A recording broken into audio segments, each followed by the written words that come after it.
선배께서 추천해 주셔서 왔고요. 내년 초에 도쿄 특파원을 나가게 돼서 좀 안보 이슈에 대해서 많이 공부하고 싶어서 좋은 기회가 돼서 오게 됐습니다. 반갑습니다. 저는 정명현이라고 하고요. 지금 서울대학교 정치외교학부 의교학전공 이제 석사과정 2학기차 재학 중에 있습니다.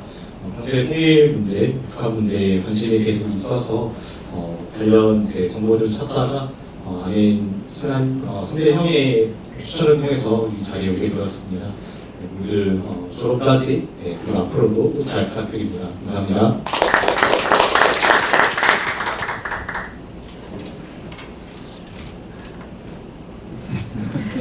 안녕하세요. 저는 고려대학교 지금 정치외교과 박사과정이고 이번 학기가 3학기인 김지영이라고 합니다. 저는 사실 북한에는 별로 관심이 없었는데 수업을 듣고 어떻게 하다 보니까 석사학위 논문을 북한의 달러라이제이션을 주제로 그 논문을 쓰게 되었습니다. 쓰면서 여러 가지 공부를 하고 또 북한이 얼마나 외화를 많이 사용하는지 이런 현황을 보면서 참 재미있다라고 생각도 됐고 또 걱정도 됐고 이번에 그 석사학위 논문을 이제 투고용 논문으로 수정 보완하는 작업을 하면서 이 아카데미에서 수업을 들으면서 뭔가 인사이트를 얻을 수 있지 않을까 하고 참석하게 되었습니다. 감사합니다. 안녕하십니까. 저는 고려대학교 정치외교학과 석사과정 하고 있는 신영서입니다. 청년 세대가 통일에 대한 관심이 굉장히 한결같이 작은데 제가 또 통일에 대한 관심이 많아서 좀 더 열심히 공부를 해보고자 지원을 하게 됐습니다. 최선을 다하겠습니다. 감사합니다. 안녕하세요. 저는 한국대학교에서 글로벌 경영학과의 박사 첫 학기를 이제 같이 시작했고요. 네, 예전부터 관심이 있었는데 조금 더 공부를 하고 싶어서 신청하게 됐습니다. 반갑습니다. 네, 안녕하세요. 저는 뉴델리에서 대통령실을 출입하고 있는 조은정 기자입니다. 근데 대통령실 출입한 지는 지금 2주밖에 안 돼서 잘 모르고요. 네, 최성교 박사님 추천으로 입학하게 됐는데 지금 현재는 연세대 국제대학원에서 박사과정 2학기 중입니다. 네, 안녕하세요. 저는 송실대학교 송실평화통일연구원에 있는 강성철 박사라고 합니다. 지원하게 된 것은 제가 통일과 나눔 박사하고 연구원이거든요. 그래서 통일과 나눔에서 이제 안내받았고, 제가 이제 수업을 하는 부분도 동아시아 국제정치였어요. 관련된 내용들, 선배 전형하신 석학분들께 좀 관련된 내용도 듣고 싶고, 제가 박사 연구원이다 보니까 이제 박사 논문 이후에 혼자 연구하는 과정에서 이런 스터디 모임이 이제 목마른 게 있어서요. 그래서 지원하게 됐습니다. 이런 자리를 통해서 많은 선배님들 그리고 동료들 학자들 알게 되어서 좋은 기회인 것 같고요. 앞으로도 이런 학문적인 나눔을 나누는 자리가 되었으면 좋겠습니다. 네, 감사합니다. 네, 안녕하세요. 저는 김경진이라고 하고 지금 서울대학교 평화통일학 협동전공 석사과정에 이제 막 수료를 했습니다.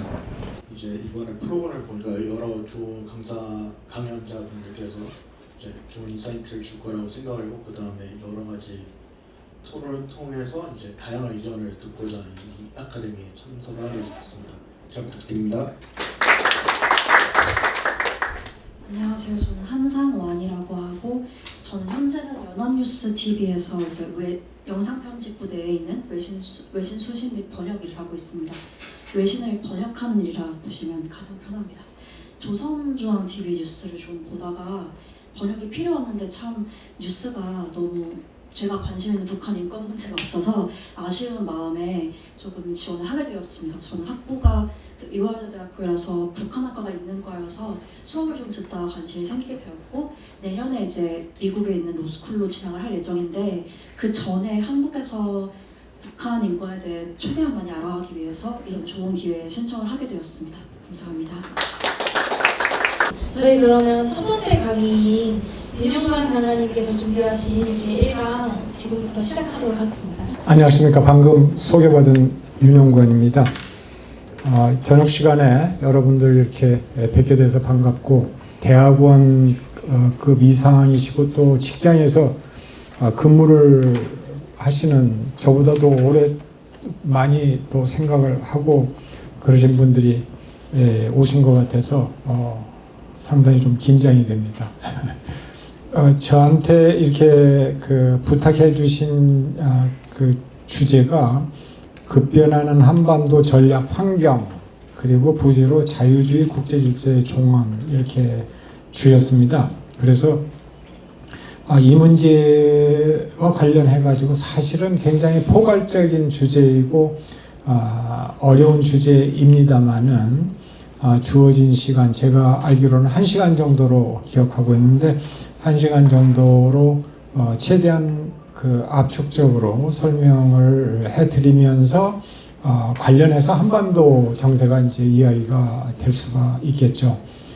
그리고 또 여러분들의 질문을 받는 순서로 진행을 해볼까 합니다. 최근에 제가 이렇게 저렇게 해가지고 그 1시간짜리 인터뷰를 한 2번 했었습니다. 올 초부터.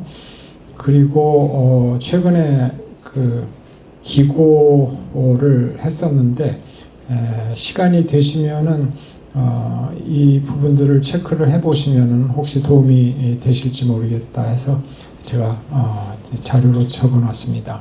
먼저 미국부터 시작을 해야 될 것 같습니다. 왜냐하면 워낙 올해 1월 20일 트럼프 2기가 시작이 되면서 지난 한 이제 9개월 되나요? 세계의 모든 것을 흔들어 놓는 일들이 지금 벌어지고 있거든요. 그래서 자유주의 국제질서라고 하는 거에 변화를 설명을 하려면은 트럼프 행정부 2기의 그 정책, 행보 이거를 짚지 않으면은 안 될 텐데 그거를 짚기 위해서는 배경 설명이 좀 필요합니다. 그래서 미국 외교 정책에 대해서 잠시 좀 설명을 드릴까 하는데 여기 그 이제 만화 비슷하게 여기 미국의 지금 엉클 샘이 서 있는데 그 엉거주춤 서 있는 모습이고 저쪽 바다 건너 이제 대서양 쪽이겠죠. 대서양 건너서 유럽 쪽에서는 손을 흔들고 뭐 이렇게 아우성을 치고 있는 함께 와달라 와서 좀 우리하고 함께 하자라고 하는 그런 제스처 비슷한 것 같습니다. 그런데도 발을 굳건하게 미국 대륙에 딛고 움직이지를 않고 있는 모습인데 지도를 보시면은 미국 대륙의 서쪽에는 태평양이 있고 동쪽에는 대서양이 있습니다. 엄청나게 큰 해양이 가로막고 있습니다. 그래서 외부 적의 침략이 힘들다라고 하는 것이죠. 자연 장벽이 워낙 튼튼하게 존재하는 셈이니까. 그리고 북쪽에는 캐나다가 있고 남쪽에는 멕시코가 있는데 이 두 나라 다 미국에 비교가 되지 않을 정도로 파워 면에서 약합니다. 그러니까 미국의 입장에서는 전혀 외부의 위협을 오랫동안 느끼지 않았고 느낄 필요조차도 없었던 그런 지정학적인 여건을 가진 국가였다라고 하는 말씀이죠. 그런 그 아이디어를 그런 어떤 사고 방식이랄까 이게 미국 사람들의 머릿속에 깊게 뿌리내려 있습니다. 그래서 건국 초기에 워싱턴 대통령이 퇴임사에선가 미국은 어느 나라하고도 그 얽매일 수 있는 그 동맹은 맺지 말아야 된다라고 하는 얘기를 했었습니다. 그래서 그 이후에 기본적으로 미국의 정치는 오랫동안 고립주의 정책이었다라고 얘기를 하죠. 고립주의 정책이라고 하는 것은 어떤 의미를 갖느냐면은 유럽 정치나 뭐 아시아 정치에 대해서 개입을 하지 않겠다라고 하는 얘기입니다. 기본적으로는. 그러나 아이러니컬한 거는 1823년인가요? 미국의 먼로 대통령이 이른바 먼로주의라고 하는 것을 선언을 합니다. 우리는 당신네 유럽 나라에 개입을 하지 않을 테니까 당신네도 중남미 이쪽 정치에 개입하지 말라라고 하는 선언이자 경고를 합니다. 어떤 의미에서는 이거는 미국의 세력권이다라고 하는 것을 선언을 한 거죠. 대외적으로. 그러니까 그 미국의 세력권을 지키기 위해서 필요한 개입은 또 하는 그런 측면이 미국의 고립주의 전통과 이렇게 함께 이어져 왔던 그런 상황이었습니다. 그런 상황에서 1차 대전이 발발을 했죠. 1차 대전이 발발을 했는데 그때 민간인, 군인 할 거 없이 합해서 1,700만 명이 사망을 했다고 기록에들 나옵니다. 그러니까 이거는 엄청난 큰 충격이었습니다. 미국의 정치인들 입장에서는. 그래서 정말 이래서는 안 되겠다. 정치가 이렇게 돌아가서는 안 되겠다 해서 우드로 윌슨 대통령이 국제연맹을 창설을 합니다. 그동안에는 오로지 권력이 좌우하는 그런 국제정치 외교였는데 그렇게 하다가 1차 대전이 터져서 이렇게 많은 사람들이 사망하지 않았느냐. 우리 좀 정신 차리고 잘해보자. 뭔가 규칙을 정하고 룰을 정하자라고 하는 그런 생각으로 국제연맹을 창설을 했습니다. 그래서 집단 안보 개념을 도입을 하고 어느 한 국가가 불법으로 다른 국가를 침략을 하면은 다른 여타의 나라들이 함께 연합해가지고 그 침략국을 응징하자라고 하는 그런 이 집단 안보 개념이 처음으로 이제 도입이 되죠. 그런데 고립주의 전통이 강합니다. 그래서 고립주의자들, 특히 상원의 고립주의자들의 반대로 국제연맹에 참여하는 것이 거부당했습니다. 문제는 뭐냐면 미국이 가장 강한 나라로 지금 부상을 하고 있는데 그 나라가 빠진 국제연맹 힘을 못 쓰게 되는 겁니다. 그러다 보니까 이탈리아가 에티오피아를 침공을 하고 일본이 만주를 침공을 하고 하는데도 속수무책으로 바라보고 있다가 이게 1차 대전으로 발전을 하게 된 거죠. 그래서 엄청난 국제 질서의 혼란이 야기가 됩니다. 그러다가 이제 그 전강기 1919년에서 39년 사이에 20년 동안의 그 혼란이 결국은 2차 대전으로 연결이 되죠. 근데 2차 대전이 터져가지고 유럽 대륙에서 이 나치 세력이 프랑스 유럽 주변 국가들을 갖다가 전부 다 점령을 하고 그 영국도 강하게 공격을 하면서 히틀러 독일 제국의 그 야심을 실현해 나가고 있는데도 불구하고 미국은 끝까지 꼼짝 않고 있었습니다. 왜냐? 미국 국민들이 지금 전쟁 끝난 지가 20년도 채 안 됐는데 무슨 또 하나의 다른 전쟁이냐라는 식으로 해가지고 반대를 했습니다. 그래서 결국은 1941년 12월에 일본이 진주만을 공격을 하면서 전격적으로 참전을 하게 됐습니다. 2차 대전으로 인해 가지고 한 7,100만 명의 그 민간인 군인이 희생이 됐다고 합니다. 여기에서 다시 한번 미국의 정치 지도자들은 그 반성을 촉구를 하고 그 새로운 질서를 창출을 해야 된다. 이 권력의 모든 것을 맡기고 힘이 지배하는 그런 국제 정치라고 하는 것은 결국은 큰 전쟁으로 끝나지 않느냐.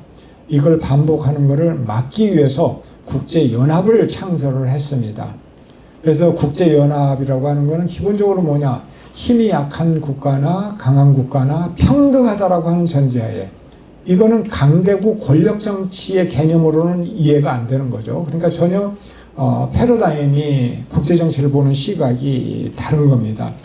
그래서 평등하다라고 하는 전제하에 함께 모여서 룰을 만들고 그게 유엔 헌장으로 채택이 되고 하면서 이제 국제 정치에 룰이 생기게 된 겁니다. 규범이 생기게 되는 거죠.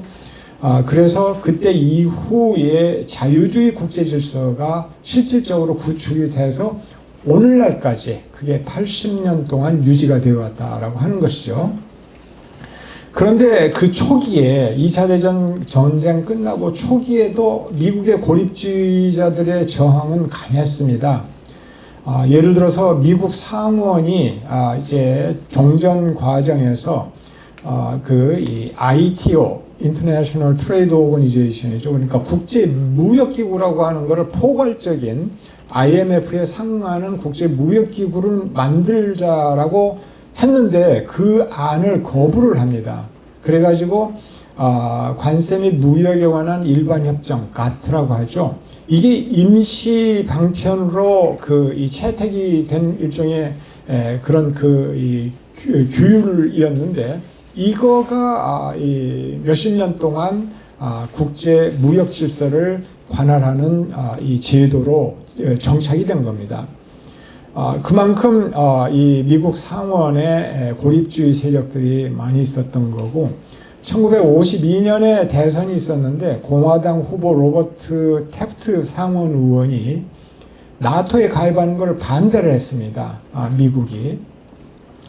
그런데 이 자유주의 국제 질서를 옹호하는 이제 그런 사람들 입장에서는 루즈벨트나 트루만 대통령이 적극적으로 시도했었던 그런 질서 구축을 원하는 사람들 입장에서는 도저히 용납을 할 수가 없는 거였죠. 그래서 그걸 보고 있던 아이젠하워 퇴역 장군이죠. 2차 대전의 영웅으로 떠받들리고 있던 사람인데 이 사람의 인기가 굉장히 높았습니다. 근데 이 사람이 이 상원 의원을 찾아가가지고 이 사람도 공화당 소속이죠. 상원 의원을 찾아가지고 나토 반대를 처리하면 나토 반대를 처리하면 내가 당신을 지지하고 나는 대선에 출마하지 않겠다라고 이 얘기를 합니다. 그럼에도 불구하고 거부를 했기 때문에 아이젠하워가 공화당 경선에 나가가지고 승리를 합니다. 그래서 이게 간신히 나토에 미국이 가입하게 된 거였다라고 하는 것이죠. 그러니까 2차 대전 직후에도 이처럼 자유주의 국제 질서라고 하는 것이 그렇게 쉽게 정착이 된 게 아니고 사실은 아슬아슬한 순간들이 있었다라고 하는 것이죠. 어찌됐든 그런 진통을 겪고 나서 미국의 이 주도로 자유주의 국제 질서가 형성이 됩니다. 그런데 이제 우리가 자유주의 국제 질서라고 하는 거가 무엇을 의미하는 건지를 좀 생각해 볼 필요가 있는데요. 세 가지 차원에서 핵심적인 사항들이 있습니다. 국제 정치의 면에 있어서는 아까도 말씀드린 것처럼 모든 국가들이 권력의 힘에 강약에도 불구하고 평등하다라고 하는 그런 대전제 하에서 영토 주권을 지켜줘야 된다, 존중해야 된다라고 하는 겁니다. 아무리 큰 나라라고 강한 나라라고 하더라도 약한 나라 이웃의 영토를 침범을 해서는 안 된다라고 하는 그런 대원칙이죠. 규범이죠.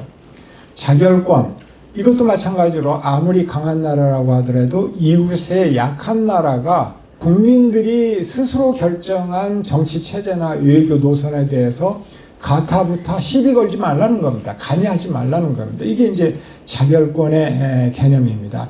이게 핵심적인 일종의 규범이 되는 것이고 이런 규범에 기반한 국제 질서를 지향을 하는 것이 자유주의 국제 질서의 국제 정치적인 측면이었다 이렇게 말씀을 드릴 수가 있겠죠.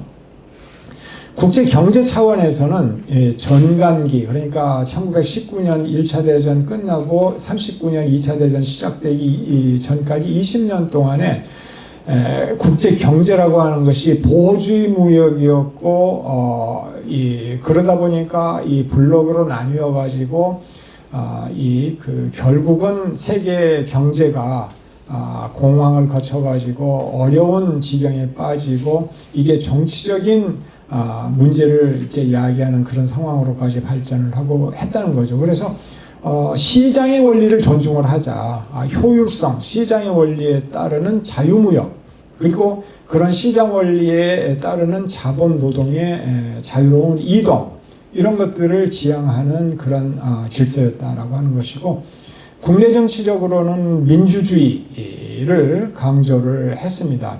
인간의 존엄성을 존중하는 그 정치 체제로서의 민주주의, 그리고 자유, 인권 이런 가치들을 지향을 했다라고 말씀을 드릴 수가 있겠죠. 그래서 이런 그 특징들, 이런 요인들이 사실은 1941년 미국, 영국 간의 대서양 헌장, 루즈벨트 대통령하고 철칠 총리가 만나서 채택한 대서양 헌장의 정신에도 들어가 있고 이것이 그 다음에 1월 1일 날 26개국이 연합해가지고 선언을 만듭니다. 거기에도 이제 좀 더 구체화되었고 이게 결국은 45년 10월 24일 UN 헌장으로 발효를 하게 되면서 일종의 자유주의 국제 질서의 문서화가 끝나고 일종의 틀이 잡히게 된 거였죠. 근데 왜 이게 한국에게 중요하냐? 한국하고 아무 상관없는 거 아니야? 라고 생각하시면 안 됩니다. 왜냐?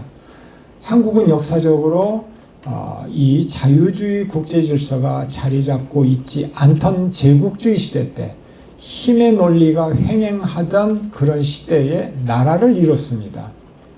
그렇기 때문에 자유주의 국제 질서의 유지라고 하는 것은 오늘날 한국의 주권을 지키고 이 그 번영을 추구하는 데 있어서도 대단히 중요한 이 것이다라고 얘기를 할 수가 있겠죠. 6.25 전쟁이 터졌는데 우리는 알지도 못하는 그런 나라에 심지어 이디오피아, 터키 뭐 이런 나라들까지 포함을 해가지고 16개 국가의 정치 지도자들이 자기네 군대나 의료단을 갖다가 보내가지고 우리를 도와주었습니다. 그거는 어떻게 이게 가능했겠느냐? 그때는 기본적으로 영토 주권을 침범을 하고 했던 북한의 불법 행위를 응징을 해야 된다라고 하는, 그러니까 자유주의 국제 질서 관념이 그러한 정치 지도자들의 머릿속에 강하게 박혀 있었기 때문에 그게 가능했던 거다라고 하는 것이죠. 그렇지 않으면은 전혀 상관도 없는, 알지도 못하는 지구 반대편에 있는 나라에서 그렇게 군대를 보내서 희생을 할 리가 없었겠죠. 그런 나라들의 덕분에 한국은 그 남쪽 절반이라도 공산화되지 않고서 그대로 지켜낼 수가 있었던 겁니다. 국제 경제 측면에서도 마찬가지입니다. 한국처럼 자원이 부족하고 작은 나라가 세계 10위권 경제로까지 성장할 수 있었던 것은 한마디로 말하면은 자유무역의 그 원리가 채택되어서 우리가 그 물건을 만들어서 그걸 해외에 판매할 수 있었던 그런 무역을 중심으로 해가지고 한국이 이만큼 발전했던 것이고 지금도 그거는 마찬가지라고 생각을 합니다. 그렇기 때문에 자유주의 국제 질서라고 하는 거는 이처럼 한 세 가지 측면에서 한국에게 굉장히 중요한 의미를 가지고 있다라고 하는 것이죠. 문제는 뭐냐면 이러한 자유주의 국제 질서가 10년, 20년 전서부터 흔들리기 시작했다라고 하는 것이고 올해 들어와가지고 결정적으로 흔들리고 있다 이렇게 말씀을 드려야 되는 상황이 왔다는 것이죠. 무엇보다도 트럼프 2기의 시작이 결정적인 포인트라고 얘기를 할 수가 있겠습니다.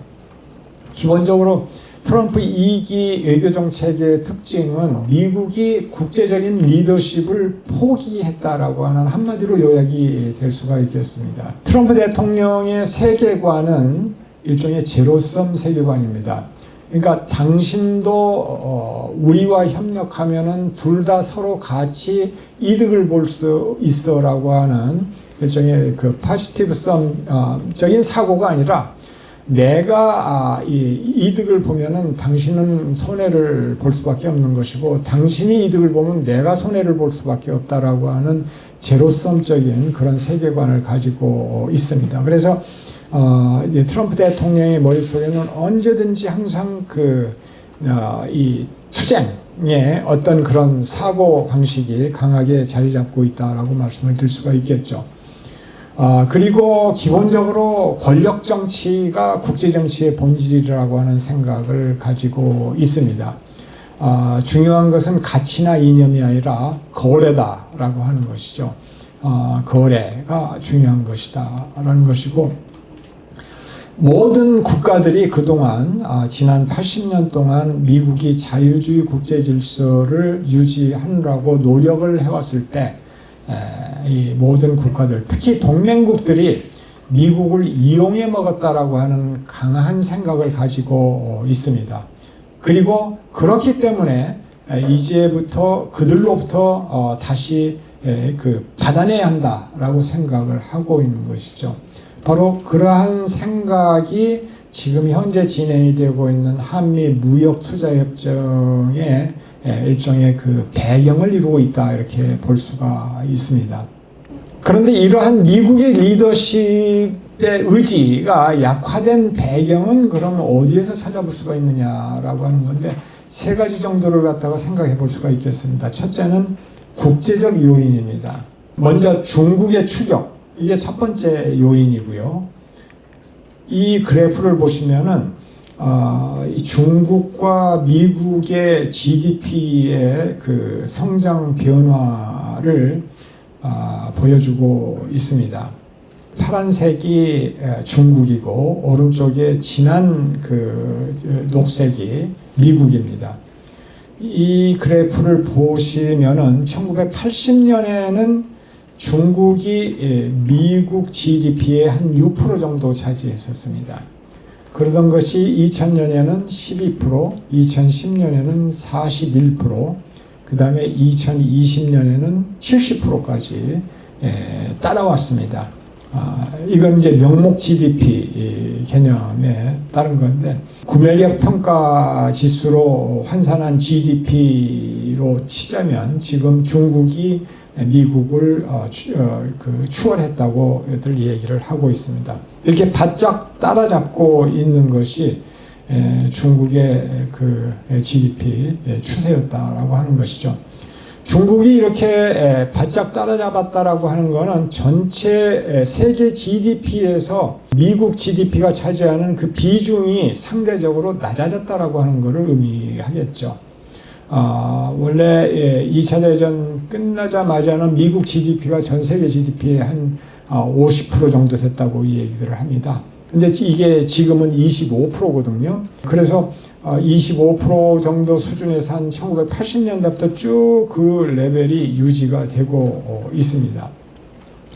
그러니까 뭐 특별히 미국 경제가 나빠졌고 잘못했고 뭐 그런 거보다도 상대적으로 중국이 추월을 빠르게 했기 때문에 미국 GDP의 상대적인 비중이 떨어지는 그런 상황이 벌어졌다라고 하는 것이죠. 그 다음에 또 하나의 중요한 요인은 중국, 러시아, 이란, 북한 이 네 나라가 어떤 의미에서는 이 수정주의 4인방이다 이렇게 이야기를 할 수가 있겠는데 수정주의라고 하는 것은 무슨 의미에서 수정주의냐? 기본적으로 이 네 나라가 공통적으로 추구하고 있는 정책은 미국을 반대하는 겁니다. 그리고 미국이 주도하는 국제 질서를 반대합니다. 그래서 항상 주장하는 거가 뭐냐면은 다자 질서, 다극 질서를 우리는 추구해야 된다라고 하는 얘기들을 서로 합니다. 중국, 러시아, 이란, 북한이.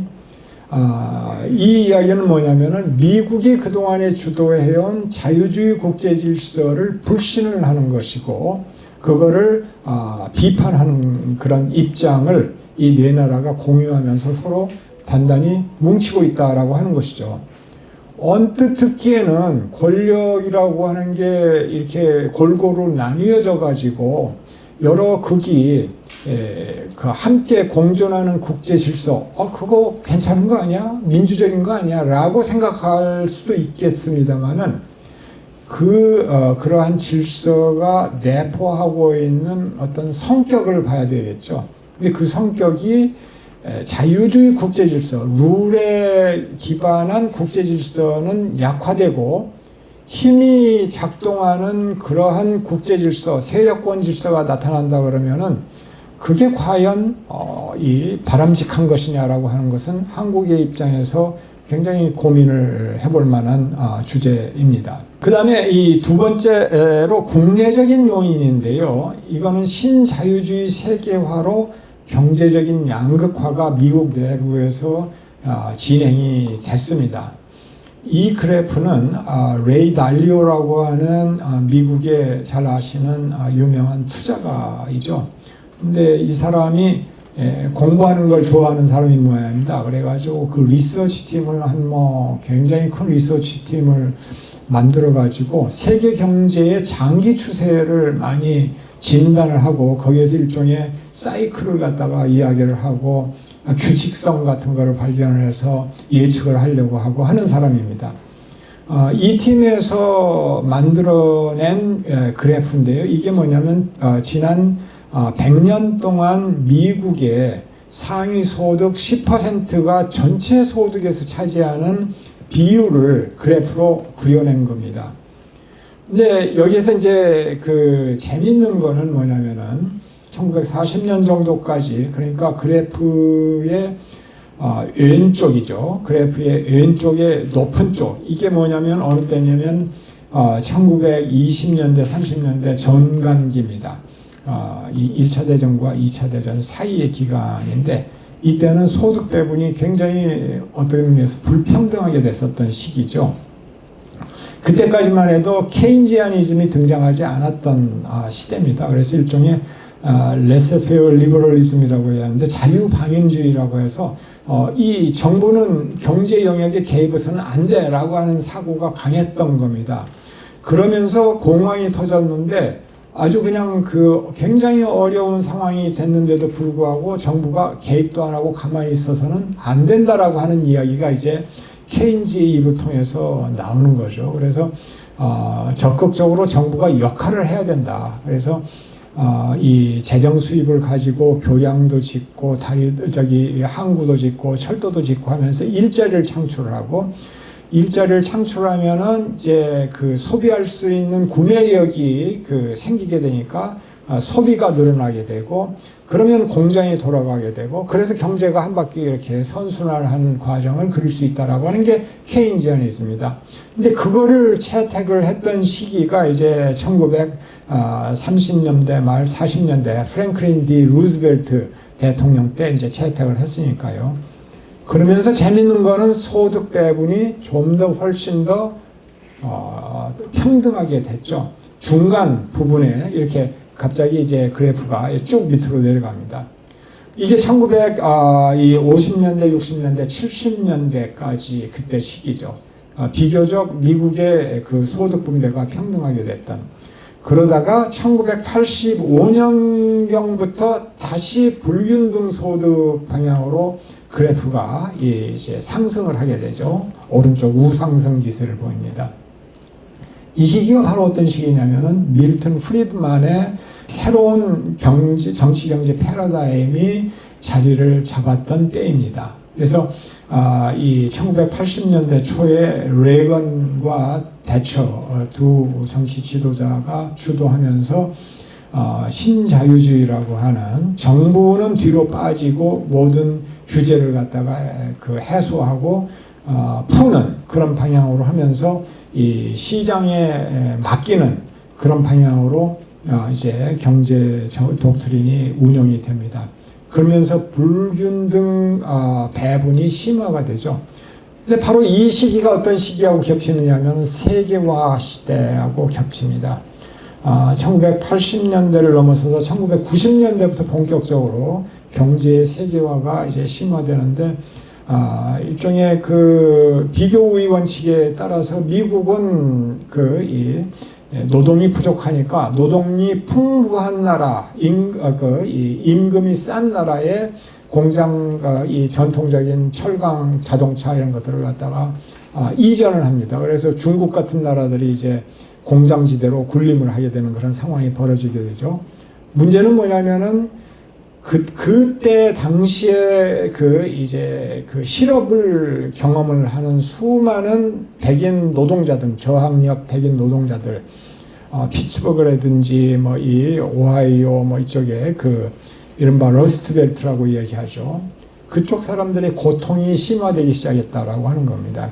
그런 일들이 벌어지게 되면은 정부가 개입을 해서 적극적으로 개입을 해서 직업 교육을 시키고 재훈련을 시키고 그다음에 보험을 강화해 가지고 이 사람들이 직장을 잃고 있는 동안에 새로운 삶을 위해서 살아갈 수 있는 생계를 유지할 수 있는 그런 보장을 해주고 하는 거를 해야 되는데 미국 자본주의 또는 미국의 민주주의가 그거를 실패를 합니다. 결국은. 이제 신자유주의의 어떤 이념적인 영향이 그만큼 강했기 때문이었다고 저는 생각을 합니다. 어찌됐든 민주당 정부가 됐든 공화당 정부가 됐든 그게 실패를 하면서 불만들이 쌓여가죠. 그리고 그 러스트벨트 사람들의 고통을 제대로 묘사를 했던 책이 지금 부통령 J.D. 벤스가 쓴 힐빌리 엘러지라고 하는 책이 있습니다. 넷플릭스 영화로도 나와 있는데 한번 보시면은 어떤 삶을 그들이 살았는지를 이해하시게 될 겁니다. 그러면서 이 사람들의 분노가 커가기 시작하고 2008년도 세계 금융위기를 겪으면서 더 이게 폭발하기 시작합니다. 왜냐? 금융위기 때 자기네들은 아무 죄도 없는데 책임을 져야 될 금융가들은 전혀 처벌받지 않고 자기들만 경제가 나빠져가지고 엄청난 고통을 겪었다라고 하는 데서 분노가 폭발하기 시작합니다. 이게 계속되다가 결국은 그러한 분노를 아주 능란하게 정치적으로 활용을 해서 대통령에 당선된 사람이 트럼프 대통령이죠. 그래서 이러한 내부적인 요인, 신자유주의 세계화로 인해서 경제적인 양극화가 되고 그러다 보니까 미국 사회가 분열이 되고 그러면서 대외적으로 리더십을 발휘할 수 있는 여유가 사라지게 되는 겁니다. 게다가 국내 재정적인 요인이 아주 또 중요한데 연방정부의 부채가 지금 37조 달러에 달합니다. 이자 지출만 매년 8,800억 달러를 지불하는데 이거는 국방비 지출 8,500달러를 초과하는 액수입니다. 엄청난 빚더미에서 미국 경제가 유지되고 있다라고 하는 것이죠. 그러니까 그러한 상황에서 미국이 취할 수 있는 길은 이 사람들 생각에는 어떻게 해서든지 그동안에 혜택을 본 동맹들을 압박을 해가지고 방위비도 올리라고 하고 부담을 모두 그쪽으로 떠넘기고 필요하다면 그들로부터 자금을 끌어당겨서 미국을 다시 부활시켜야 된다라고 하는 생각이 아주 강한 겁니다. 지금 그런 일들이 실제로 이제 벌어지고 있는 것이죠. 그러다 보니까 옛날 1950년대나 이때처럼 미국의 국가이익이라고 하는 것을 포괄적이고 장기적인 관점에서 광의로 넓게 해석을 해가지고 정의를 할 그럴 여유가 사라지게 된 겁니다. 이제 그런 여유가 없어지는 거예요. 그래서 눈앞에 당장 보이는 미국의 경제적인 이익, 이거가 가장 중요한 목표가 됐다라고 하는 것이죠. 결국 그러다 보면은 미국도 잃고 전 세계도 잃고 그러다가 파국으로 치닫는다라고 하는 것이 어떤 의미에서는 2차 대전 이전의 상황이었는데도 불구하고 그 경험을 80년 지난 지금 잊어버리고 있는 거죠. 어떤 의미에서는 안타까운 일이 벌어지고 있는 겁니다. 그 결과로 트럼프 2기의 국제 질서의 특징 한 6가지 정도로 이렇게 요약을 해볼 수가 있습니다. 이걸 하나씩 설명을 해드리도록 하겠습니다. 첫째, 힘의 논리가 규범 기반 국제 질서를 대체하고 있는 중이다 라고 하는 것이죠. 이건 아주 굉장히 중대한 변화라고 생각을 합니다. 한국에게 굉장히 안 좋은 상황으로 지금 바뀌어가고 있다라고 하는 것이고 그러한 와중에 미국과 중국 간의 대결이 격화되고 있다라고 하는 것이죠. 전면적인 그 대결 구도다. 정치, 경제, 외교, 군사, 기술, 이념 이런 대여섯 개 분야 모든 분야에서 대치 상태, 대결 상태가 심화되고 있는 것이 지난 한 10여 년의 일입니다. 또 하나의 특징은 자유주의 국제 질서가 유지되어 나가는 데 있어서 미국에게 있어서는 양축이 있습니다. 하나의 축이 대서양 건너서 유럽입니다. 그런데 그 미국 유럽 간의 관계가 지금 약화되고 있다라고 하는 것이죠. 유럽이 독자 방위를 추진을 하고 있는 그런 상황입니다. 네 번째로 중요한 것은 민주주의가 후퇴하고 있다라고 하는 점이죠. 민주주의가 후퇴하고 있다. 전 세계적으로 후퇴하고 있습니다. 다섯 번째는 다자국제기구가 약화되고 있다. 당연한 이야기겠죠. 힘의 논리가 중시되는 그런 시대이기 때문에 규범에 기반한 다자국제기구, 이거는 무력화될 수밖에 없는 상황입니다. 그러면서 마지막으로 국제적인 리더십 공백으로 인해서 더욱 빈번한 전쟁이 발발하는 징후가 보이고 앞으로도 그럴 것 같다라고 하는 겁니다. 그럼 먼저 이 규범에 기반한 국제질서에서 힘의 논리로 바뀌고 있는 상황에 대해서 좀 설명을 해드리자면은, 사실은 이러한 변화는 상당한 시간 전부터 이미 진행이 되고 있었습니다. 예를 들자면은 국제상설중재재판소가 2016년 남중국해는 중국의 영해다라고 하는 중국의 주장은 옳지 않다라고 하는 판결을 내렸습니다. 그럼에도 불구하고 중국은 그 판결을 무시하고 이 도서에 인공섬을 짓고 영유권을 주장을 하고 그러고 있습니다. 그 다음에 2022년 2월 24일 날 러시아가 우크라이나를 침공을 합니다.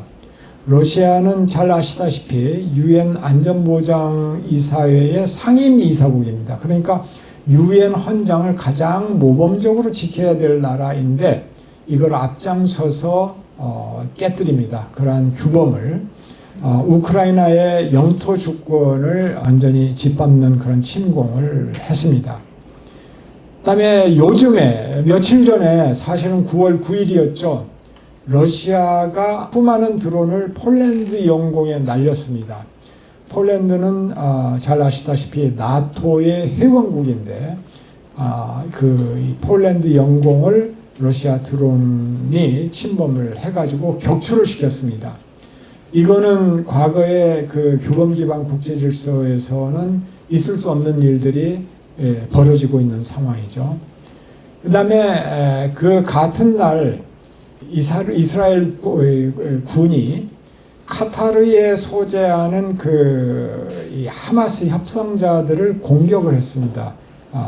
미사일 공격을 했는데 이것도 있을 수가 없는 일입니다. 카타르는 친서방 국가이고 이스라엘과 가자 간의 그 휴전을 중재하는데 여러 가지 노력을 기울여 왔던 나라인데, 카타르의 영토를 갖다가 침범을 공격을 한 것이죠.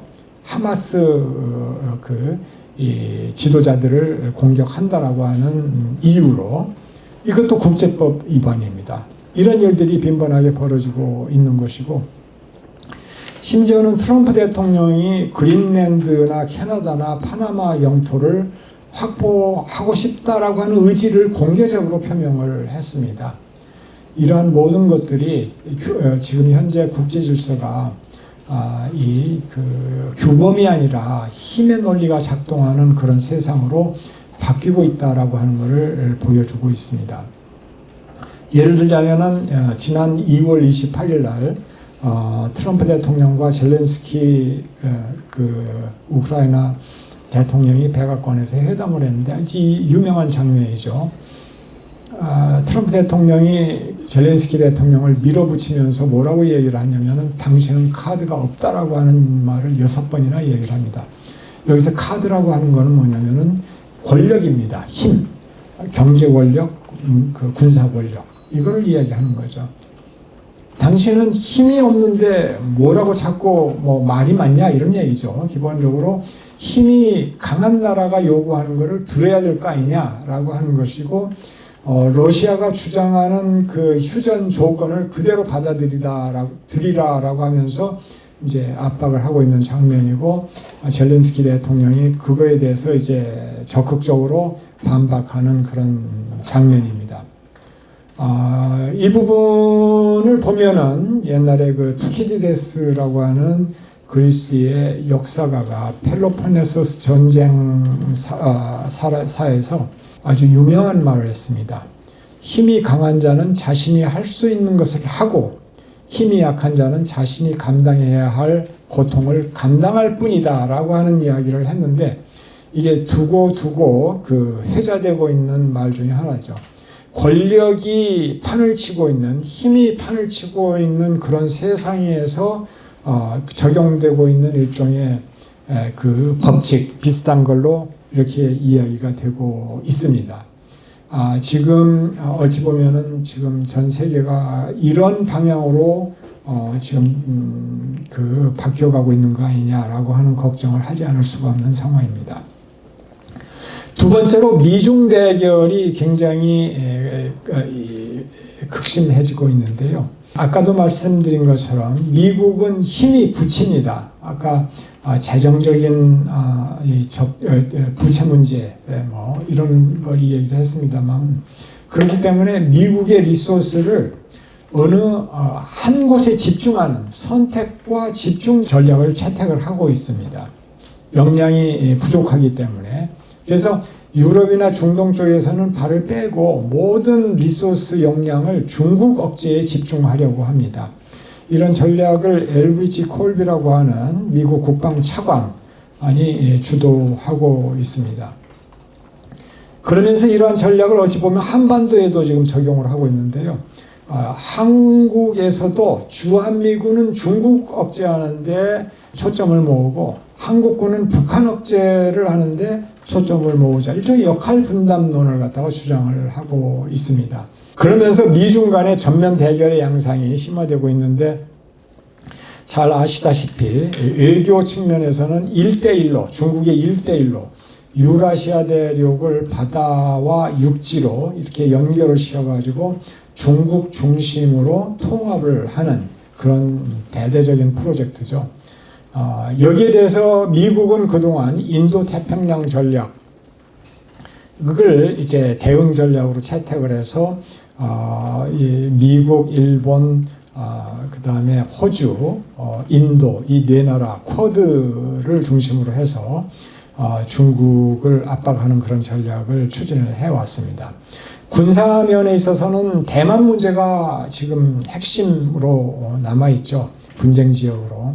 앞으로 이게 어떻게 될 것이냐라고 하는 것이 굉장히 중요한 의미를 갖게 될 겁니다. 미국과 중국 간의 어떤 패권 경쟁에 있어서 하나의 분수령이 될 수 있는 사건이 대만 사태가 될 것이다, 이렇게 생각을 합니다. 여기서 만약 미국이 대만을 지켜내지 못하고 중국이 도발해서 대만을 통일하게 된다 그러면은 전 세계에서 미국의 패권은 급작하게 더욱더 추락하게 되는 그런 상황이 벌어질 걸로 보고, 그 여파는 한반도의 상황에도 심각하게 미쳐올 거라고 봅니다. 남중국해도 마찬가지로 지금 긴장이 계속되고 있고요. 경제 측면에서는 관세 전쟁이 지금 현재 진행 중이죠. 미국이 145%까지 관세를 부과를 했는데 중국도 거기에 맞대응해가지고 125%까지 관세를 매겼습니다. 트럼프 대통령이 그렇게 아주 강하게 밀고 나가다가 중국이 비장의 카드를 갖다가 뽑았습니다. 그게 바로 히토류입니다. 히토류의 미국 수출을 갖다가 중단하겠다라는 식으로 이야기하니까 미국이 쏙 들어가가지고 그 후부터는 뭐라고 할까, 약한 저자세라고 할까, 과거에 비해서 그런 태도를 취하고 있습니다. 그래서 지금 11월 15일까지 관세 부과를 유예한다고 발표를 했었는데 이거를 더 연장할 거라고 하는 보도가 나오고 있고, 기술 측면에서도 아주 치열한 전쟁이 진행이 되고 있죠. 화웨이의 고급 이 첨단 기술이 넘어가지 못하도록 제재를 하고, 특히 반도체, AI, 양자 컴퓨터 이런 분야에서의 미국이 보유하고 있는 최첨단 기술이 중국으로 넘어가지 못하도록 하기 위해서 굉장히 힘을 기울이고 있고, 여기에 동맹들까지도 다 동원을 하고 있는 그런 상황입니다. 이념적으로는 사회주의 대 민주주의죠. 이른바 그 사회주의, 중국식 사회주의 모델, 이거를 주장을 하면서 이거를 전 세계 그 글로벌 사우스라고 이야기하죠. 이런 개도국에 수출을 하기 위해서 많은 노력을 기울이고 있습니다. 중국이. 그러면서 이 최근에 들어와서는 중국이야말로 진정한 의미의 다자주의 국제 질서의 주도자이고 리더다라고 자임을 하고 있는 상황입니다. 즉 미국과 중국의 대결이 한국에도 물론 큰 영향을 미치고 있죠. 뭐 그 사례는 여러분들 잘 아실 겁니다.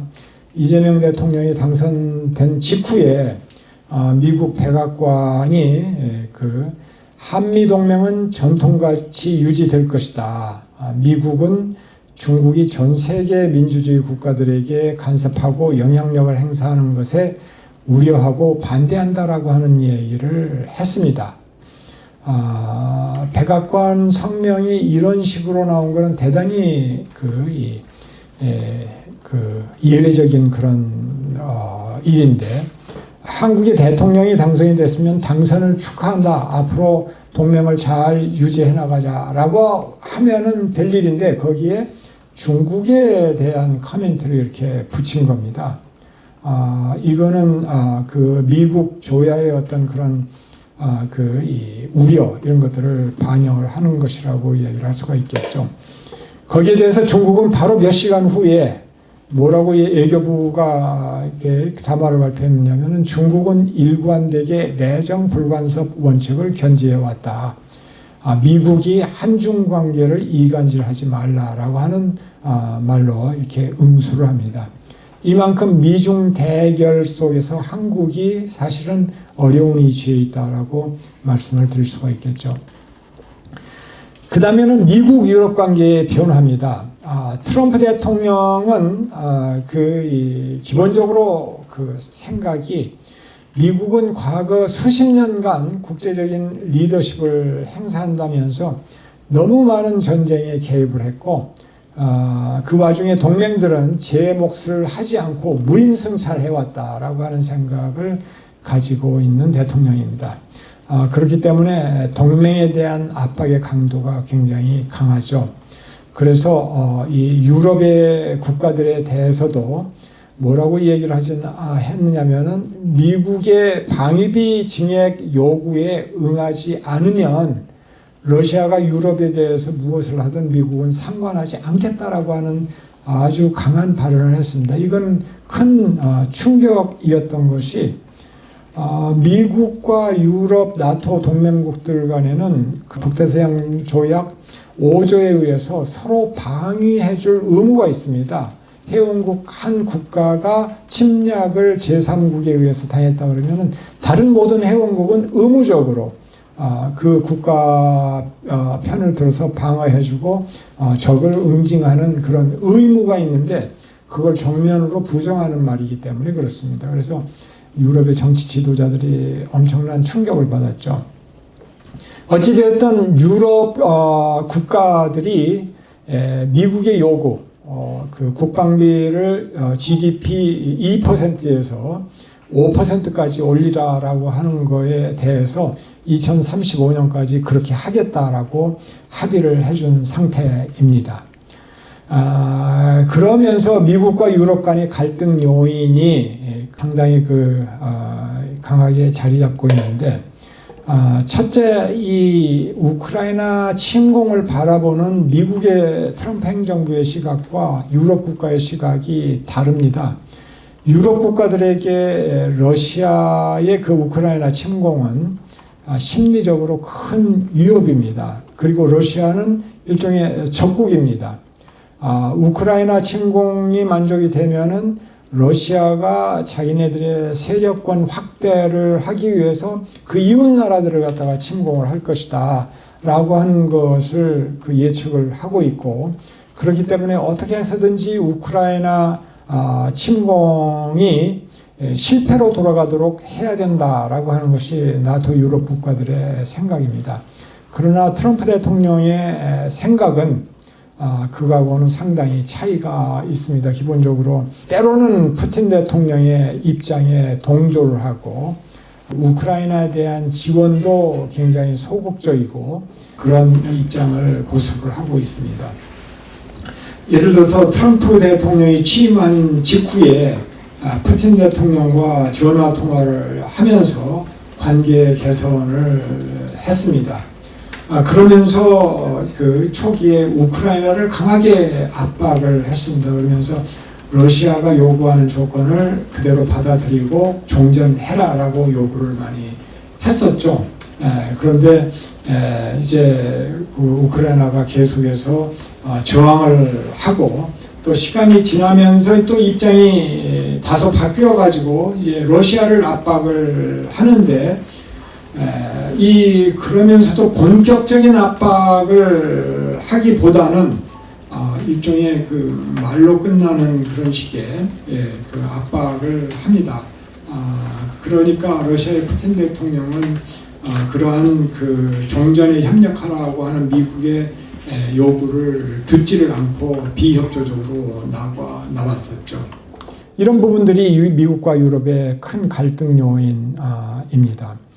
또 하나는 제이디 벤스 부통령이 지난 4월인가요? 그 뮌헨 안보회의에서 연설을 했는데 유럽 사람들 지도자들을 앞에 앉혀놓고서 당신네들은 뭐 이 러시아나 중국 걱정을 할지 모르겠는데 당신네들의 진정한 위협은 외부가 아니라 내부에 있다라고 이야기하면서 당신네들 정치 시스템이 문제가 있다 이런 얘기들을 합니다. 특정 정당, 예를 들어서 독일의 대한당 이런 정당을 그 소외시키고 또 그들의 언론 자유를 갖다가 막고 뭐 하는 거가 문제다라고 하는 식으로 이제 비판을 했는데 이 사람들이 보기에는 미국 내부에서 벌어져 왔던 일들, 미국 민주주의가 어떻게 그 어려움을 겪고 있는가 하는 부분에 대해서는 한마디도 하지 않은 채 유럽을 겨냥한 거에 대해서 굉장히 실망하고 기분 나빠했었던 것 같습니다. 그래서 이런 것들이 갈등 요인으로 작동을 하고 있고 유럽은 이제 태도가 어떠냐면 더 이상 미국을 믿을 수 없는 상황이 됐다. 미국은 유럽의 미래에 대해서 관심이 없기 때문에 예를 들어서 이 프리드리히 메르츠 독일 총리는 영국과 프랑스가 핵 공유를 검토를 해야 된다 이런 주장까지 했습니다. 그런데 이 문제도 사실 간단하지가 않은 문제이겠죠. 영국과 프랑스의 입장에서 핵을 공유한다라고 하는 건 여러 가지 정치적인 고려나 이런 것들을 해야 될 것이기 때문에 그러나 이 유럽이 자체 방위력을 미국의 도움 없이 자체 방위력을 충분히 확보를 하려면 앞으로 10년 정도는 걸릴 거라고들 얘기를 합니다. 근데 너무나 긴 시간이죠, 이거는. 이제 그런 게 지금 지금 현재 유럽의 상황인데, 그래서 폴란드 같은 나라가 엄청난 규모의 한국산 무기를 구매하고 있는 것이죠. 그리고 핀란드 같은 나라가 중립국이었는데 그 나토에 가입을 하고 이런 일들이 지금 벌어지는 거는 유럽 국가들이 느끼고 있는 위기의식을 그대로 반영을 한다라고 얘기를 할 수가 있습니다. 그러면서 유럽 국가들이 한국을 바라보는 그 시각이 뭐냐면은 한국은 이제 완전 선진국인데 국제정치에서 벌어진 여러 가지 그 문제에 대해서 무관심으로 일관하지 말고 적극적인 뭔가 역할을 좀 해줘야 되는 거 아니냐라고 하는 기대가 상당히 큽니다. 유럽 사람들을 만나서 얘기를 해보면 그런 상황이 있다라고 하는 말씀을 드리겠고, 그 다음에 또 하나의 지금 현재 국제질서의 특징은 민주주의의 후퇴입니다. 아까 말씀드린 것처럼 이 세계화 과정에서 이 경제적인 불평등이 심화되고 이것이 이제 그 분열을 초래하고 또 이민 문제가 굉장히 심각한 문제로 등장을 합니다. 뿐만 아니라 이제 유럽의 경우에는 인플레이션, 그 다음에 에너지 가격이 상승을 했죠. 왜냐하면 우크라이나 전쟁 이후에 러시아로부터의 그 에너지 유입이 이제 그 순조롭지 않았기 때문에 제재나 이런 것 때문에 에너지 가격이 높이 올라가고 그런 면에서 이제 정치적인 불만이 가중되고 하면서 극우 정당들이 득세하기 시작합니다. 독일 같은 경우에는 독일 대한당, 이 나치의 그 정치적 라인을 그대로 뭐 이어 받았다라고 이야기가 되는 그런 이 극우 정당이죠. 극우 정당이 올해 2월 23일 날 선거에서 20.8%라고 하는 높은 지지율을 받았습니다. 3인당을 능가하는 그런 지지율이었고요. 엊그저께 9월 14일 날 그 노르트라인 베스트팔렌이라고, 이건 동독 지역이 아니고 서독 지역 잘 사는 그런 그 주입니다. 이 주의 지방선거에서 이 그 독일 대한당이 20년 선거 때보다 3배를 더 표를 많이 확보를 해가지고 14.5% 지지율을 얻었습니다. 프랑스에서도 마린 르팽이라고 하는 국민연합이 작년도 의회 선거에서 1차 투표에서 34%까지 표를 얻는 상황 벌어지고, 영국의 리폼 UK라고 하는 그런 정당에서도 이 주류 보수나 중도 좌파 정당을 앞지르거나 이 비슷한 그런 지지도를 갖다가 확보를 하는 그런 상황이 벌어지고 있다. 이런 나라들뿐만 아니라 오스트리아, 그다음에 뭐 헝가리, 뭐 이런 나라들 뭐 잘 아실 겁니다. 이탈리아도 마찬가지고 터키도 그렇고. 그래서 2024년 현재 지구 인구의 75%가 독재 정부 치하에서 살고 있다라고 얘기를 하고, 1978년 이래 최고의 비율이라고 합니다. 자유민주주의 체제에서 살고 있는 인구는 전체 인구의 12%밖에 안 되는 그런 상황이 벌어지고 있습니다.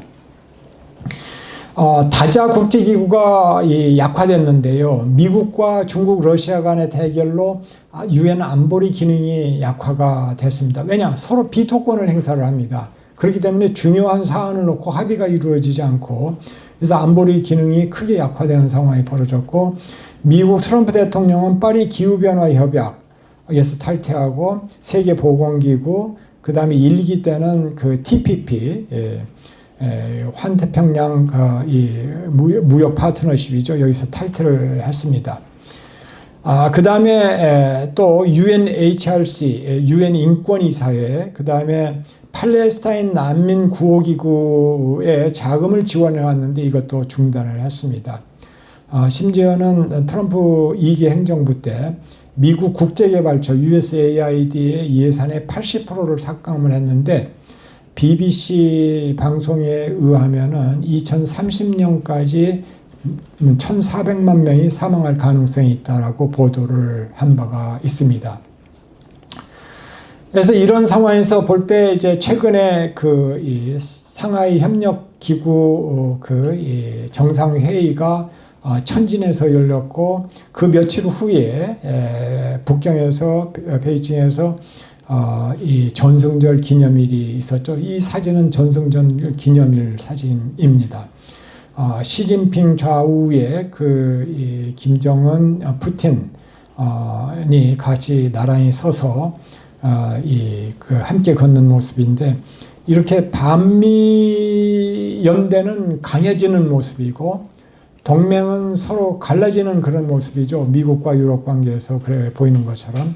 그리고 지금 현재 미국과 한국, 미국과 일본 간에는 이 투자 문제를 놓고서, 대미 투자 무역 관세 문제를 놓고서 상당한 이 어려움을 겪고 있습니다.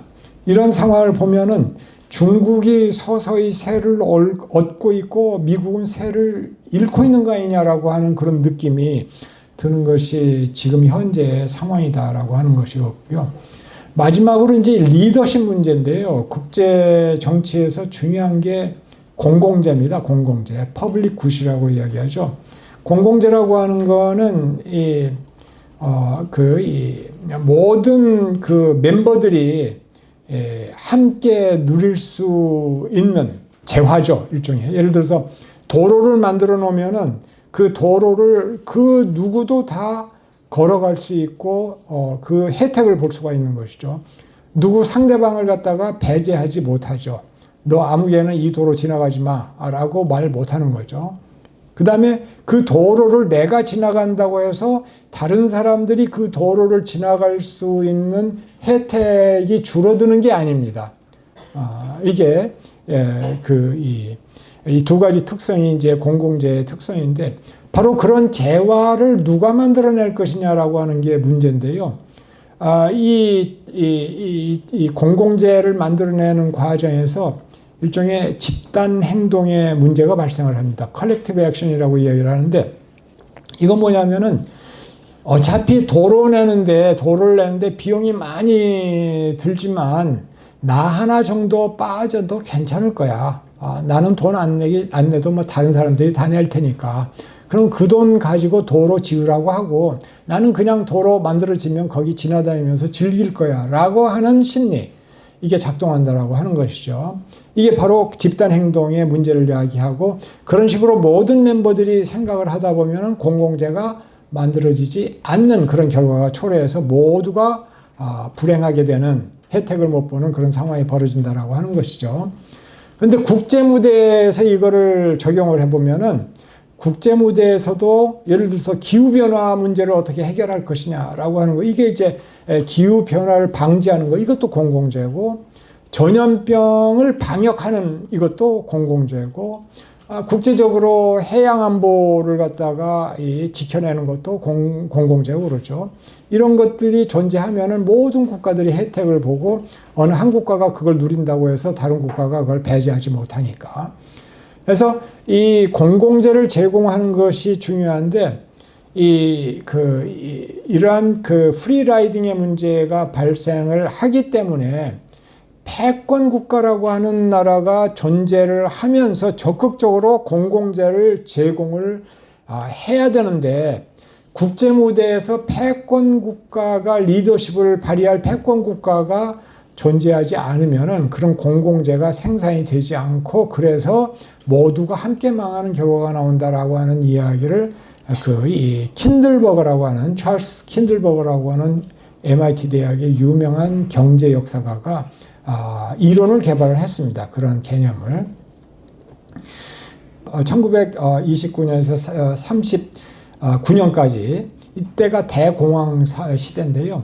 왜 대공황이 그렇게 충격이 컸고 전 국제적으로 확산이 됐었느냐, 이거를 갖다가 이제 설명을 하는데, 위기라고 하는 건 언제든지 발생을 할 수가 있는데 그 위기가 어떻게 해서 그렇게 국제적으로 크게 확산이 되고 충격이 깊었느냐라고 하는 거를 설명을 하는데 뭐라고 얘기를 하느냐. 영국은 공공재를 제공할 의지는 있었는데 능력이 없었다. 왜냐, 이미 쇠퇴한 그런 국가였기 때문에. 그러나 새로 등장하는 신흥 강국인 미국은 공공재를 제공할 충분한 능력은 있었는데 의지가 없었다. 그러니까 아직도 리더십을 행사할 의지가 없었다라고 하는 것이죠. 그래서 대공황이 그렇게 심각했던 것이다라고 이야기를 했던 것이죠. 그래서 이 사람의 이러한 생각이 국제정치 영역에서는 이제 패권 안정 이론이다 해가지고, 패권이 존재할 때 국제정치의 상황이 안정되고, 이 자유무역이 유지가 되고, 그렇게 된다라고 하는 것을 이제 주장을 해왔죠. 그런 학자들이 로버트 길핀이라든지 이런 사람들이 많이 있습니다만은, 어쨌든 그런 맥락에서 봤을 때 어찌 보면은 지금의 상황이 1930년대 상황과 비슷한 측면이 있는 것 아니냐라고 하는 생각이 드는 겁니다. 왜냐? 미국이 그동안에 어떤 의미에서 큰 지도력을 발휘하는데 그 지도력을 아주 공개적으로 포기하는 상황이 됐고, 중국은 그러한 지도력을 발휘해 본 경험도 없고 실질적으로 그러한 의지가 있는가 의심을 할 수밖에 없는 상황입니다. 이제까지 행보를 보면 항상 자기네 국가의, 개별 국가의 특수 이익을 위해서 많은 노력을 기울이고 그랬을 뿐이지 전체 국제 질서의 안정을 위해서 자기가 어느 정도 희생을 하고 뭔가를 기여를 한다, 그런 측면이 별로 없었다라고 하는 것이죠. 그러니까 지금도 리더십의 공백 상태가 지금 와 있는 거 아니냐. 그 결과로 인해서 굉장히 그 어려운 상황에 지금 직면하고 있다라고 하는 것이죠. 예를 들어서 이 코로나 전염병이 확산됐을 때 모든 국가들이 서로 그냥 그 아우성을 치면서 완전히 각자 도생의 길로 갔었죠. 국제적인 협력의 모습은 전혀 보여주지 않았었습니다. 이 환경 문제도 마찬가지고 지금 그런 상황으로 치닫고 있고, 더구나 이 미국의 그 규범 기반 국제 질서를 강제할 수 있는 그런 능력이 사라지면서 전 세계의 전쟁이 더욱더 빈번하게 일어나고 있다라고 말씀을 드릴 수가 있겠습니다. 지금 현재 우크라이나에서 전쟁이 지속이 되고 있죠. 미국 말발은 전혀 통하지를 않고 있습니다. 그 다음에 이스라엘의 가자 공격, 거기에서도 완전히 미국의 영향력이 거의 행사가 되지 못하다시피 하고 있죠. 인도, 파키스탄 간에 아주 짧지만 무력 충돌이 있었죠. 베트남, 캄보디아 사이에 무력 충돌이 있었죠. 이제 이런 일들이 너무나도 빈번히 자연스럽게 터지고 있는 상황이 돼가고 있다라고 하는 것이죠. 그래서 이것이 참 정말 지금 어려운 형편이다. 결국 이제 결론적으로 국제관계는 애너키인가라고 하는 그런 이제 명제가 있습니다. 이 그림은 토마스 홉스의 그 리바이어던이라고 하는 그 책의 표지, 1651년 발간된 책의 초판 표지의 사파인데요. 그 위에 보면은 그 리바이어던 거대 그 힘을 가진 그런 일종의 권력이죠, 권력. 그 몸 자세히 보면은 그게 사람 하나하나가 다 지금 이 사람의 몸을 형성을 하고 있습니다. 하면서 이 아래 교회와 그 옆에 사회, 일종의 국가, 이거를 내려다보고 지켜보고 있는 그런 모습을 지금 보여주고 있는데, 아나키라고 하는 거는 무정부 상태라고 하는 걸 의미합니다. 어떤 혼란 이런 거를 아주 한마디로 질서가 없고 이렇게 엉망이다라고 하는 그런 의미의 아나키라기보다도 중앙 정부가 존재하지 않는다. 중앙 집권 권력이 없다라고 하는 것을 아나키라고 표현을 하는데, 토마스 홉스 같은 정치 사상가는 그 자연 상태라고 하는 거는 기본적으로 이 무정부 상태이고 만인에 대한 투쟁이다라는 식으로 이야기를 했고, 그러한 상황에서 인간의 삶이라고 하는 거는 아주 짧고 아주 야비하고 모든 불행과 불안의 어떤 그런 세계다라고 하는 것이고, 그래서 결국 그런 상태에서 벗어나려면은 절대 권력을 가진 군주의 지배하에 국가가 놓여야 개인은 평화와 질서와 안녕을 유지할 수 있다라고 하는 얘기를 했었던 것이죠. 한마디로 자력구제의 세상이고, 거기에서 가장 중요한 거는 권력, 힘.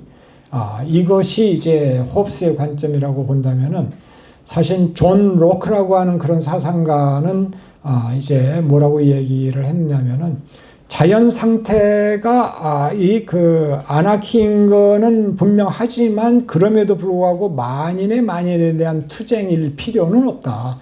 인간이라고 하는 존재는 합리적인 이성을 가진 존재이기 때문에 서로 계약을 통해서 규율을 하고 그럼으로써 평화와 안녕을 구가할 수 있다라고 하는 이론을 갖다가 이제 구사를 했죠.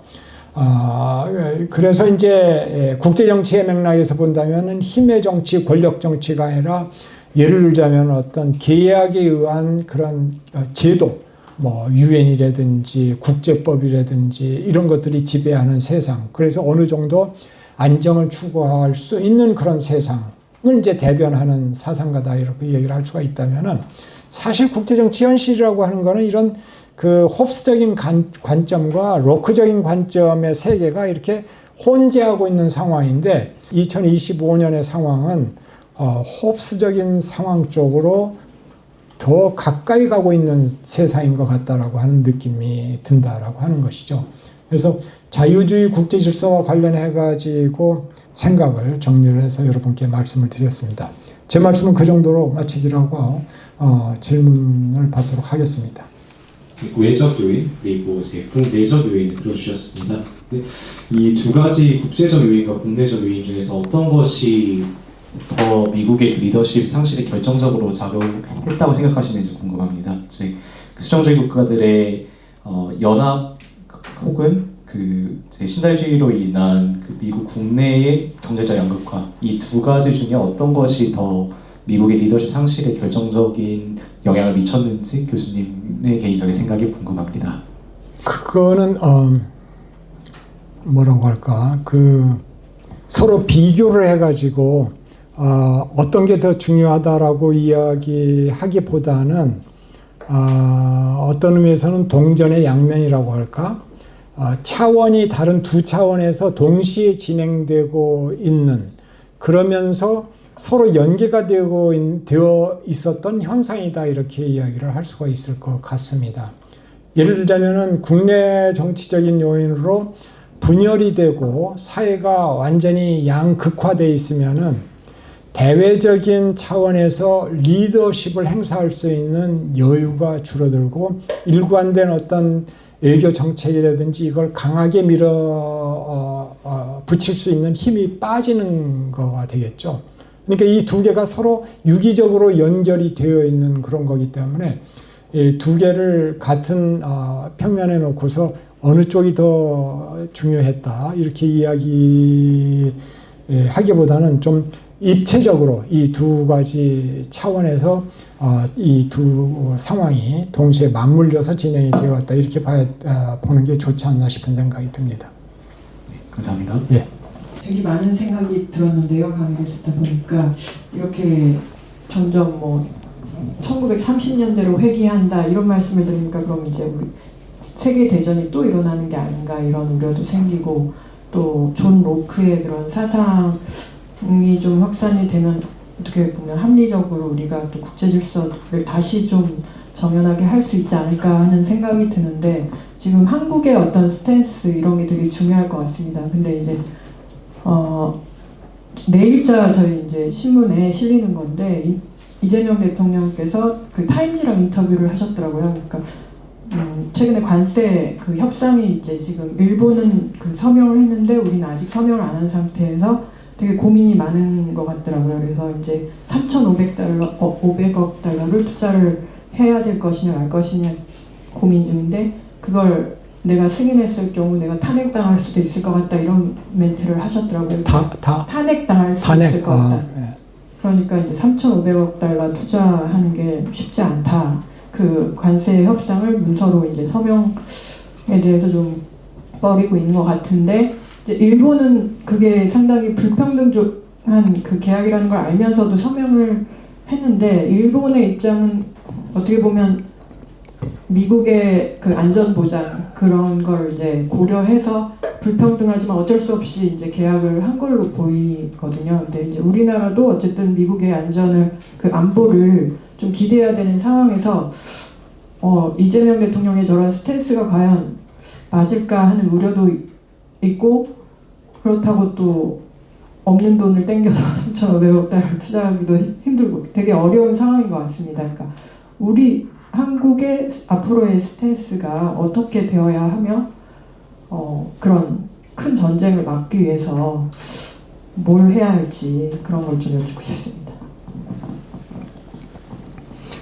저는 기본적으로 아까 쭉 설명을 해드린 그런 국제 정치의 질적인 변화를 고려를 할 때 국방력을 강화를 해야 된다라고 하는 생각이 듭니다.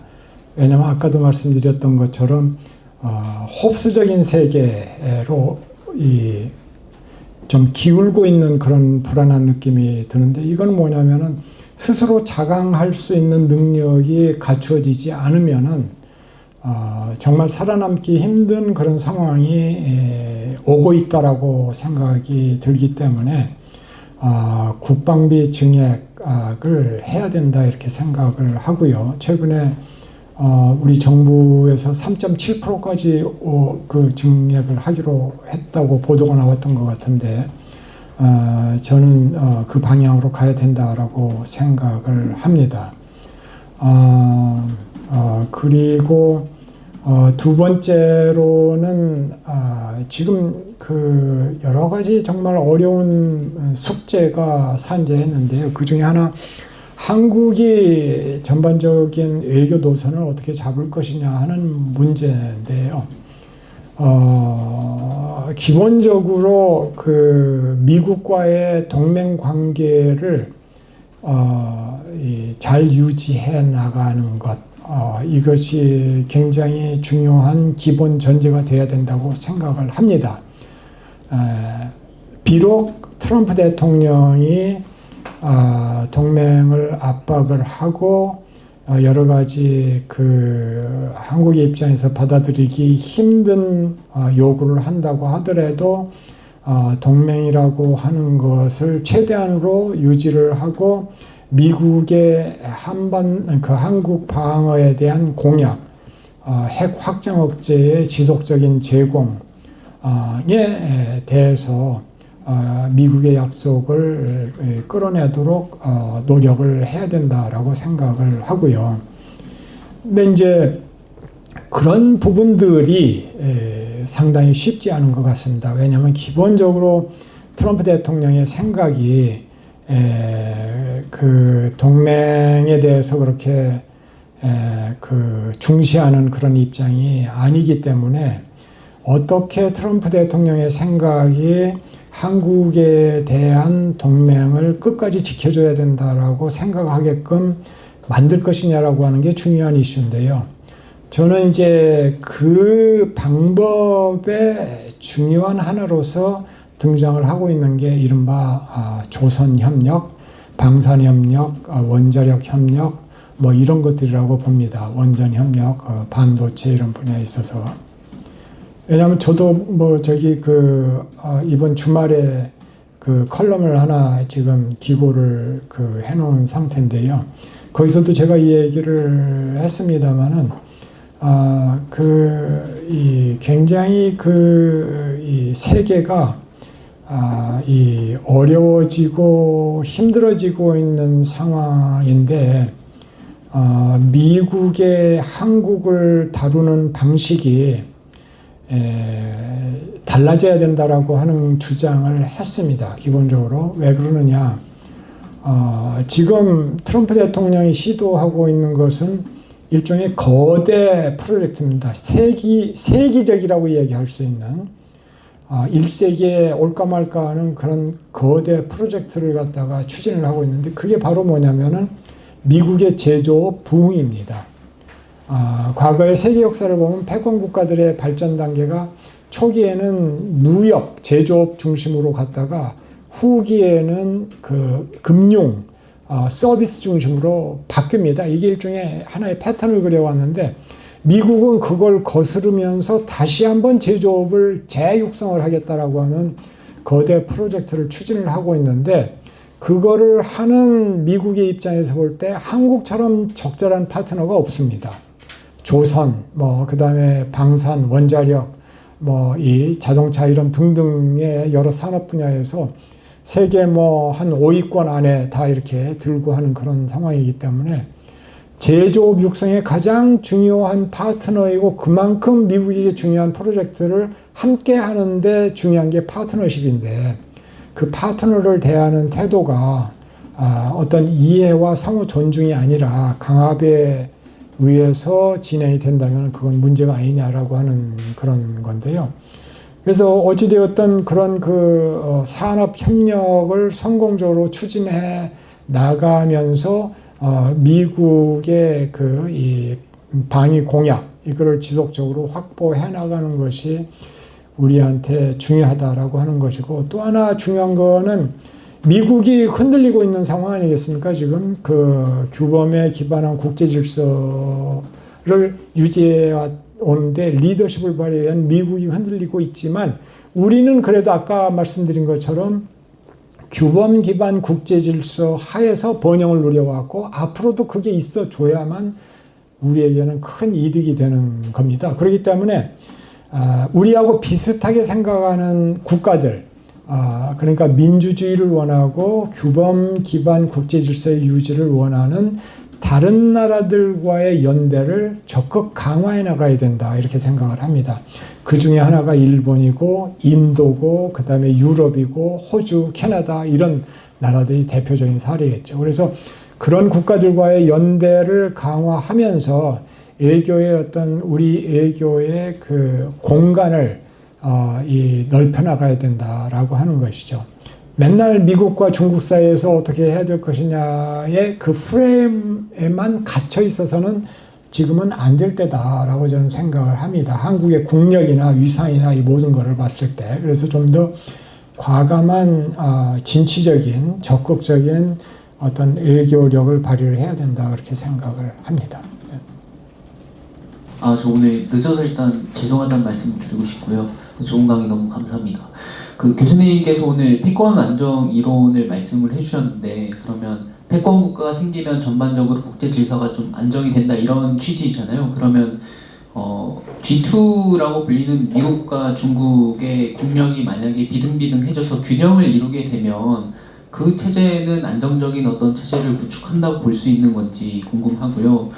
그리고 결국에는 이제 우리나라의 국방력을 높여야 된다는 말씀을 해주셨는데, 그러면 자강론의 좀 대표적인 이야기로 핵무장론이 정치권에서도 계속 반복적으로 등장하고 있는데, 이거는 원칙적으로 좀 현실적으로 불가능한 주장인지 좀 궁금합니다. 그 패권 안정 이론이 이제 나오고 그 후에 학자들은 무슨 얘기를 하느냐면은 설령 패권이 기울어진다고 하더라도 그동안에 그 만들어져서 유지되어 왔던 제도들의 관성에 의해서 안정된 질서가 유지 가능하다 이렇게 주장을 합니다.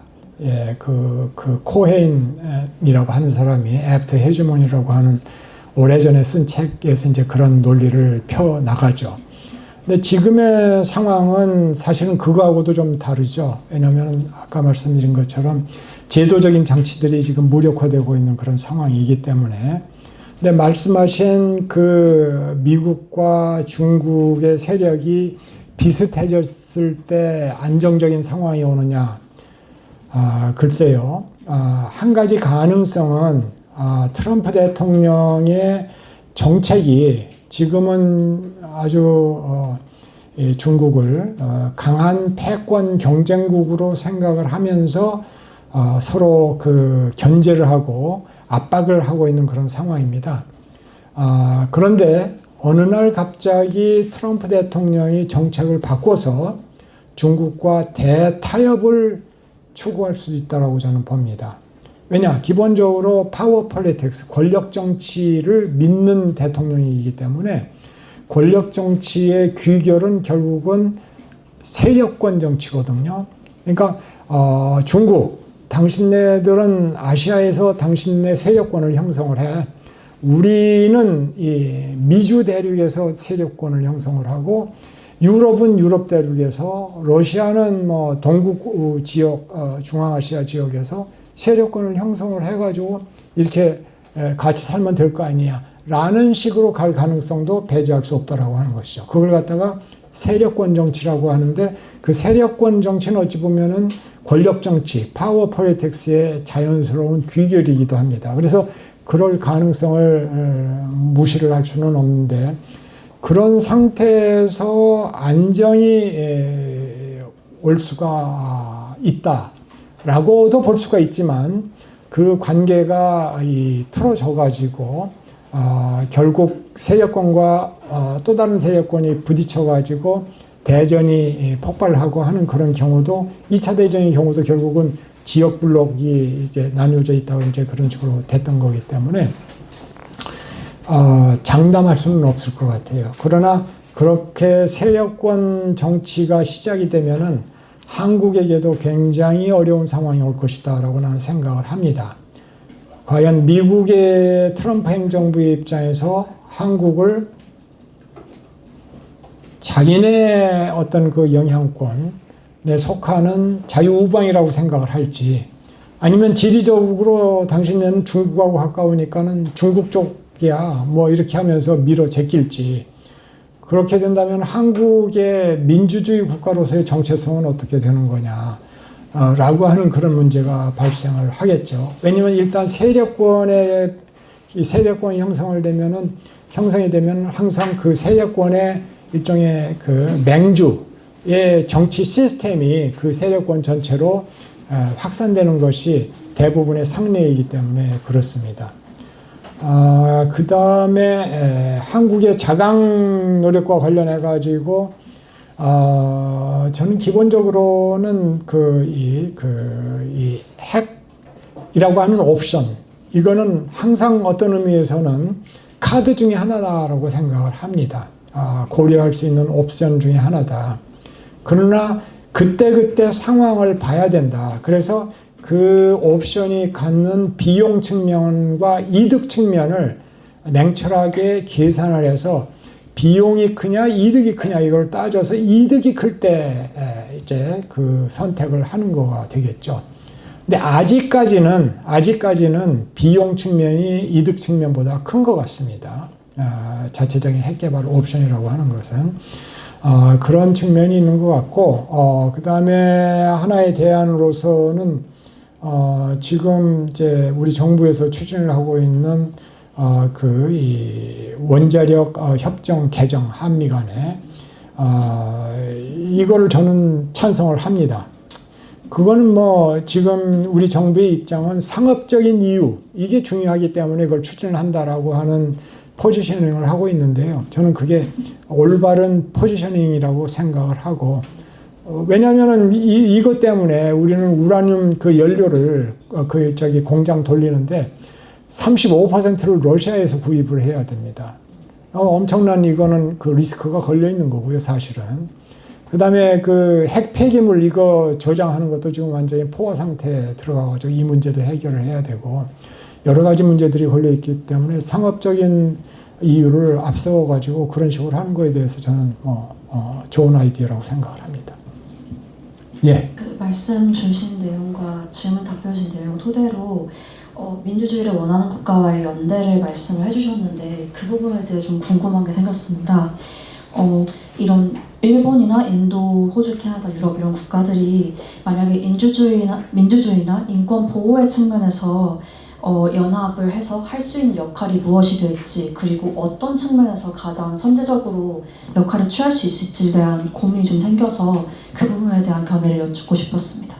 사실 그 민주주의라고 하는 거에 대한 대한민국 국민들의 그 애착, 이거는 뭐 우리가 분명하게 보지 않았습니까? 지난 작년 12월 3일 이후에 한국에서 벌어지는 그 상황을 통해 가지고, 그래서 한국 국민들은 민주주의라고 하는 거를 그 공기 중에 떠다니는 산소처럼 생각을 한다라고 는 생각을 합니다.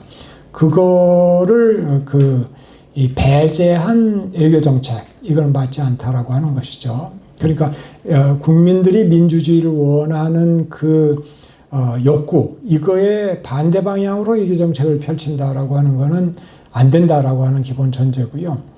그다음에 아까도 말씀드린 것처럼 전 세계가 지금 민주주의가 후퇴하는 방향으로 나아가고 있기 때문에 그러한 흐름이 대세라고 하는 인식이 더욱더 확산되기 전에 민주주의 국가들끼리 연대를 강화해 가지고 상호 협력하고 그 할 수 있는 일들을 인권 문제라든지 그 자유의 문제라든지 이런 것들과 관련해 가지고 가시적으로 할 수 있는 그런 조치들을 취해 나간다고 한다면은 그거 자체가 전 세계의 가지는 전시 효과라고 할까, 이런 부분에서 상당히 긍정적인 효과를 발휘할 수 있을 거라고 봅니다.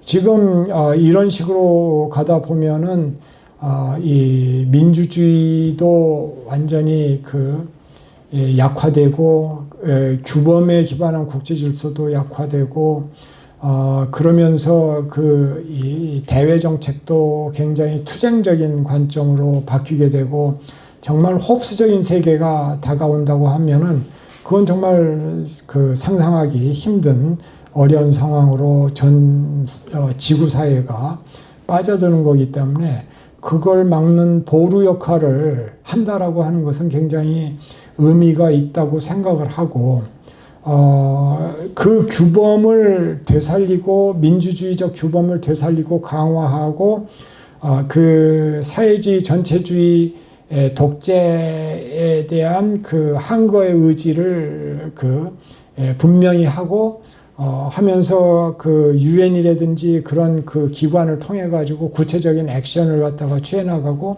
한다면 그건 굉장히 긍정적인 효과를 볼 수 있을 거다 이렇게 생각을 합니다. 경청해 주셔서 감사합니다. 예.